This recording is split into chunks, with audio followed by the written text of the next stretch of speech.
জয় মা তারা। নমস্কার, আমি জ্যোতিষী গৌতম কুমার। আজকের আলোচনার মূল বিষয় আগামীকাল 11ই জুন বুধবার থেকে 180 দিনের মধ্যে এই 7টি রাশির জাতক বা জাতিকারা রাহু ও কেতুর আশীর্বাদে নানা জায়গার থেকে আর্থিক উন্নতি করার সুযোগ পেতে চলেছেন। আসুন আমরা জেনে নিই কোন ভাগ্যবান এই 7 রাশির জাতক বা জাতিকারা রয়েছে। তবে ভিডিওটি না কেটে না স্কিপ করে সম্পূর্ণ দেখার চেষ্টা করুন, কেননা এই ভিডিওর মধ্যে যে ভাগ্যবান 7টি রাশির নাম বলবো, যদি আমার বলা রাশি আপনার রাশির সঙ্গে মিলে যায় তাহলে বিশেষ করে এই ভিডিওটা আপনাদের জন্য গুরুত্বপূর্ণ হতে চলেছে। তাহলে বন্ধুরা, আসুন দেরি না করে মূল পর্বে যাওয়া যাক। কিন্তু ভিডিওটি শুরু করার আগে আমরা প্রথমে এই দুটি গ্রহ সম্পর্কে একটু জেনে নিই। রাহুকে মানা হয় মায়াবী গ্রহ, ছায়া গ্রহ।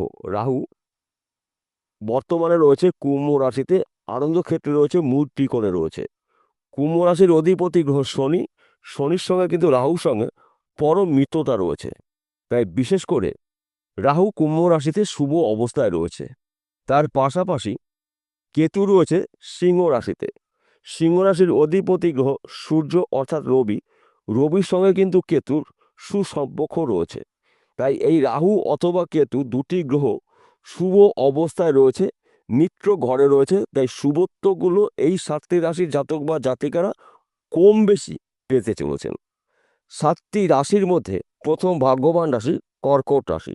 আপনি যদি কর্কট রাশির জাতক বা জাতিকা হয়ে থাকেন, আগামীকাল 11ই জুন থেকে 180 দিনের মধ্যে আপনার জীবনে আসবে চরম উন্নতি। আপনি যদি বেকার বা বেরোজগার থাকেন, রাহু কেতুর আশীর্বাদে কাজকর্মগুলো পেতে চলেছেন। আপনি ব্যবসা করছেন, ব্যবসা ভালো চলছে না, ব্যবসা ক্ষেত্রে আপনার উন্নতি রয়েছে। বিদেশ যাত্রা আপনার শুভ রয়েছে। গৃহে সুখ শান্তি সমৃদ্ধি প্রবেশ করবে।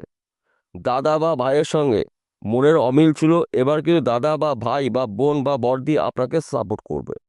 তাই এই শুভ সময়টা আপনাদের গুরুত্বপূর্ণ কাজগুলো শুরু করতে পারেন। তাছাড়া আপনাদের যদি জমি জায়গা নিয়ে কোনো আইনি সমস্যা থাকে, এই সময়টা কিন্তু ওই পৈতৃক সম্পত্তি নিয়ে আপনারা আলোচনাগুলো করতে পারেন। কারণ সময় কিন্তু আপনার অনুকূল রয়েছে। ওই আলোচনার মাধ্যম দিয়ে কোনো না কোনো রাস্তা আপনি পেয়ে যাবেন। তাছাড়া এই সময়টা কিন্তু আপনার হঠাৎ অর্থ প্রাপ্তি রয়েছে। সেই অর্থ ব্যবসার মাধ্যম দিয়ে আসতে পারে, লটারির মাধ্যম দিয়ে পেতে পারেন, এমনকি মৃত কোনো ব্যক্তির সম্পত্তি পেতে পারেন। সময়টা কিন্তু আপনাদের জন্য অনুকূল রয়েছে। দ্বিতীয় নম্বর ভাগ্যবান রাশি ধনু রাশি। আপনি ধনু রাশির জাতক বা জাতিকা হয়ে থাকেন, আগামীকাল 11ই জুন বুধবার থেকে 180 দিনের মধ্যে আপনার জীবন আসবে চরম উন্নতি। আপনি যদি বেকার বা বেরোজগার থাকেন, কাজকর্মগুলো এবার পেতে চলেছেন। ব্যবসার ক্ষেত্রে সফলতা রয়েছে। বিদেশ যাত্রা আপনার শুভ রয়েছে। তাছাড়া আপনি চাকরির জন্য প্রচেষ্টা করেছেন, চাকরি ভালো খবর পেতে পারেন, কিন্তু আপনার ধৈর্য সহকারে চেষ্টা চালিয়ে যেতে হবে। তাছাড়া এই সময়টা কিন্তু আপনার নানা জায়গার থেকে কাজের খবর পাবেন। আর্থিক উন্নতি করার শুভ সময় কিন্তু আপনাদের। তাই এই শুভ সময়টা আপনারা অবহেলা অপচয় না করে আপনাদের টার্গেটগুলো পূর্ণ করুন। ভাগ্যের চাকা কিন্তু আপনার ঘুরতে চলেছে। তৃতীয় নম্বর ভাগ্যবান রাশি বৃশ্চিক রাশি। আপনি যদি বৃশ্চিক রাশির জাতক বা জাতিকা হয়ে থাকেন, রাহু ও কেতুর আশীর্বাদে আপনাদের জীবনে আসবে উন্নতি। ব্যবসা ক্ষেত্রে সফলতা রয়েছে। চাকরি ক্ষেত্রে প্রমোশন প্রাপ্তি রয়েছে, নতুন চাকরি পেতে পারেন। সন্তান সুখ প্রাপ্তি রয়েছে। গৃহে স্বামী স্ত্রীর মধ্যে সুন্দর বোঝাপড়া রয়েছে। বর্তমান সময় যারা প্রেম ভালোবাসার মধ্যে যুক্ত রয়েছেন তাদের সময়টা কিন্তু অনুকূল রয়েছে। একাধিক জায়গা থেকে আপনাদের লাভজনক কিছু শুভ খবর আপনারা পেতে চলেছেন। তাই এই শুভ সময়টা আপনারা আপনাদের গুরুত্বপূর্ণ কাজগুলো শুরু করতে পারেন। সেই কাজগুলো কঠিন হলেও খুব সহজে আপনি কমপ্লিট করতে পারবেন। চতুর্থ নম্বর ভাগ্যবান রাশি তুলা রাশি। আপনি তুলা রাশি জাতক বা জাতিকা হয়ে থাকেন, আগামীকাল 11ই জুন বুধবার থেকে 180 দিনের মধ্যে আপনার স্বপ্নগুলো পূর্ণ হতে পারে। ব্যবসা ক্ষেত্রে উন্নতি রয়েছে। বিদেশ যাত্রা আপনার শুভ রয়েছে। সন্তান সুখ প্রাপ্তি রয়েছে। আপনি যদি ব্যবসা করেন, ব্যবসা ক্ষেত্রে কিন্তু আপনার এই সময় প্রচুর উন্নতি করতে পারেন। রাহুর কৃপা আশীর্বাদে, কেতুর আশীর্বাদে আপনারা কিন্তু হঠাৎ করে রাতারাতি কোটিপতি হতে পারেন।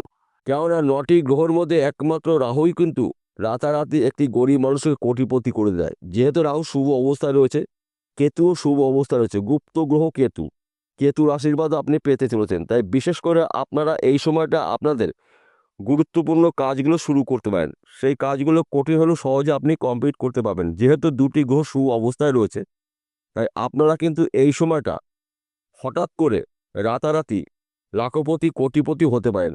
আপনি যদি ব্যবসা করেন, ব্যবসা ক্ষেত্রে উন্নতি রয়েছে। ফটকা বিজনেস যদি যুক্ত থাকেন, এখান থেকেও আপনি রাতারাতি আপনার ভাগ্যের টাকা ঘুরাতে পারেন। লটারির মাধ্যম দিয়েও কিন্তু আপনি কোটিপতি হতে পারেন। তাই শুভ সময়টা আপনারা আপনাদের গুরুত্বপূর্ণ কাজগুলো শুরু করতে পারেন। সেই কাজগুলো কঠিন হলেও সহজে আপনি কমপ্লিট করতে পারবেন। পঞ্চম নম্বর ভাগ্যবান রাশি, আপনি যদি মিথুন রাশি জাতক বা জাতিকা হয়ে থাকেন, আগামীকাল 11 জুন বুধবার থেকে 180 দিনের মধ্যে আপনার টার্গেট অথবা আপনার স্বপ্নগুলো পূর্ণ হতে পারে।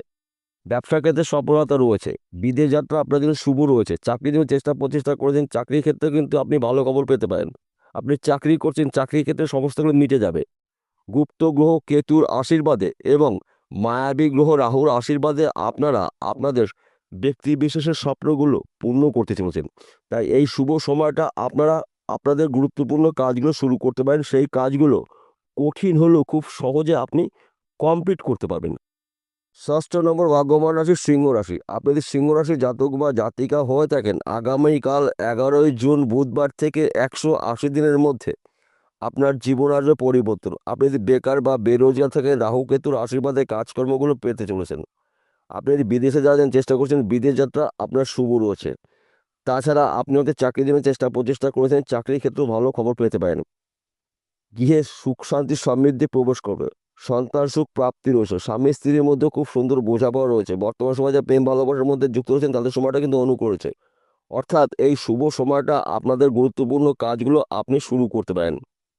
একমাত্র গ্রহ রাহু হঠাৎ অর্থ প্রাপ্তির যোগ তৈরি করে দেয়। তাই রাহুর আশীর্বাদে আপনি রাতারাতি লাখপতি কোটিপতি হতে পারেন। সময়টা কিন্তু আপনাদের অনুকূল রয়েছে। সপ্তম নম্বর ভাগ্যবান রাশি, আপনি যদি কুম্ভ রাশি জাতক বা জাতিকা হয়ে থাকেন, আপনার রাশিতেই বর্তমানে রয়েছে রাহু, শুভ অবস্থায় রয়েছে, মূল ত্রিকোণে রয়েছে, আনন্দ ক্ষেত্রে রয়েছে।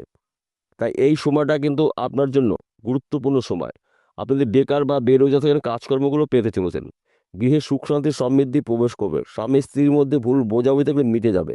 বর্তমান সময়ে যারা প্রেম ভালোবাসার মধ্যে যুক্ত রয়েছেন তাদের সময়টা কিন্তু অনুকূল রয়েছে। আপনি যদি ব্যবসা করেন, ব্যবসা ক্ষেত্রে কিন্তু উন্নতি রয়েছে, নতুন ব্যবসা শুরু করতে পারেন। তাছাড়া এই সময়টা কিন্তু বিদেশ যাত্রা আপনার শুভ রয়েছে। আপনি যদি বিদেশে যেতে পারেন, আপনার স্বপ্নগুলো পূর্ণ করতে পারেন। অথবা যারা বিদেশে রয়েছেন তারা কিন্তু টার্গেট পূর্ণ করে দেশে ফিরতে চলেছেন। 9টি গ্রহর মধ্যে কিন্তু একটি গ্রহ রাহু। এই রাহুকে মানা হয় মায়াবী গ্রহ, ছায়া গ্রহ, পাপ গ্রহ। কিন্তু রাহু শুভ অবস্থায় রয়েছে। রাহুই কিন্তু রাতারাতি একটি গরিব মানুষকে লাখপতি কোটিপতি করতে পারে রাহু। তাই বিশেষ করে রাহু এবং কেতুর গোচরে এই 7টি রাশির জীবন থেকে দুঃখ কষ্ট যন্ত্রণাগুলো কিছুটা হলেও দূর করে সুখ শান্তি সমৃদ্ধি ভোগ করতে চলেছেন। তার পাশাপাশি একটি কথা বলছি, আপনাদের এই 7টি রাশির জাতক বা জাতিকাদের একসঙ্গে বিশেষ করে আপনাদের জন্মকুণ্ডলী অভিজ্ঞ জ্যোতিষী দিয়ে বিচার বিশ্লেষণ করে নেন। যদি আপনার জন্মকুণ্ডলিতে রাহু অথবা কেতু দুটি গ্রহের মধ্যে একটি গ্রহ অশুভ অবস্থায় থাকে, যত তাড়াতাড়ি পাবেন সেই গ্রহটার প্রতিকার প্রতিবিধান করিয়ে নেবেন। কেননা এই দুটি গ্রহর আশীর্বাদে কিন্তু আপনার ভাগ্যের চাকা ঘুরবে। যাদের জন্মকুণ্ডলী নেয় অভিজ্ঞ জ্যোতিষী দিয়ে হস্তরেখা বিচার করে নিন, কারণ আমাদের হাতের মধ্যেই 9টি গ্রহর অবস্থান রয়েছে। তাই বিশেষ করে রাহুর পর্বটি কী অবস্থা রয়েছে, কেতুর পর্বটি কী অবস্থা রয়েছে, এই বিষয়গুলো আপনাকে প্রথম জানতে হবে। এই দুটি গ্রহের মধ্যে একটি গ্রহ যদি অশুভ অবস্থা থাকে, সেই গ্রহর প্রতিকার প্রতিবিধান করিয়ে নেবেন জ্যোতিষীর পরামর্শ মেনে বা শুনে। বিষয়টা বোঝা গেল। নমস্কার বন্ধুরা, আবার দেখা হবে।